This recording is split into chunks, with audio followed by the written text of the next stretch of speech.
एक घने जंगल में नारियल के पेड़ों का एक छोटा सा समूह था। उन पेड़ों के बीच एक छोटी सी चिड़िया चंपा अपने परिवार के साथ रहती थी। चंपा ने अपना घर नारियल के एक बड़े पेड़ पर बनाया था। उसका घर बहुत ही सुरक्षित और सुंदर था, क्योंकि नारियल का खोल मजबूत और जलरोधी होता है। चंपा का परिवार बहुत खुशहाल था। उसके 3 प्यारे बच्चे थे, मुनिया, चुन्नू और पिंकी।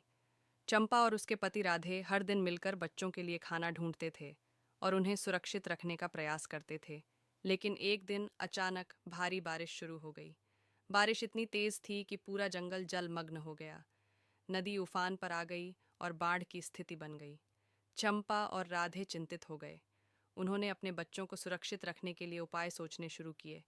बाढ़ का पानी बढ़ता ही जा रहा था और धीरे धीरे नारियल के पेड़ तक पहुंचने लगा। चंपा और राधे ने जल्दी से निर्णय लिया कि उन्हें अपने घर को पानी से बचाने के लिए कुछ करना होगा। उन्होंने नारियल के पेड़ के बड़े बड़े पत्तों को तोड़ा और उन्हें अपने घर के चारों ओर बांध दिया, ताकि पानी उनके घर में न घुस सके। रात होते होते पानी का स्तर और बढ़ गया, लेकिन चंपा और राधे का मेहनत रंग लाई। उनके घर के चारों ओर नारियल के पत्तों की बाढ़ ने पानी को अंदर आने से रोक दिया। उनका घर सुरक्षित था, लेकिन स्थिति अभी भी गंभीर थी। अगले दिन सुबह बारिश थोड़ी कम हो गई, लेकिन पानी का स्तर अभी भी ऊंचा था। चंपा ने सोचा कि उन्हें और सुरक्षित स्थान की तलाश करनी चाहिए।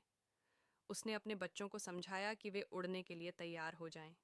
मुनिया, चुन्नू और पिंकी ने अपनी माँ की बात मानी और उड़ने की तैयारी की। चंपा और राधे ने अपने बच्चों को सुरक्षित तरीके से नारियल के पेड़ से बाहर निकाला और एक सुरक्षित स्थान की ओर उड़ चले। उन्होंने देखा कि दूर एक ऊंचा पहाड़ है, जहां बाढ़ का पानी नहीं पहुंच सकता। वे सब मिलकर उस पहाड़ की ओर बढ़ने लगे। रास्ते में उन्हें कई परेशानियों का सामना करना पड़ा, लेकिन चंपा और राधे ने हिम्मत नहीं हारी। उन्होंने अपने बच्चों को हौसला दिया और अंततः वे सब सुरक्षित रूप से पहाड़ पर पहुंच गए। वहां एक बड़ा और सुरक्षित गुफा था, जहां उन्होंने अस्थायी रूप से अपना नया घर बना लिया। बाढ़ का पानी धीरे धीरे उतरने लगा। कुछ दिनों के बाद जब जंगल फिर से सुरक्षित हो गया, चंपा और राधे ने अपने पुराने नारियल के पेड़ के घर की ओर वापस जाने का फैसला किया। उन्होंने अपने बच्चों को साथ लिया और नारियल के पेड़ के पास पहुंचे। उनका पुराना घर थोड़ा क्षतिग्रस्त हो गया था, लेकिन चंपा और राधे ने मिलकर उसे फिर से ठीक किया। अब चंपा का परिवार फिर से अपने प्यारे नारियल के पेड़ के घर में रहने लगा।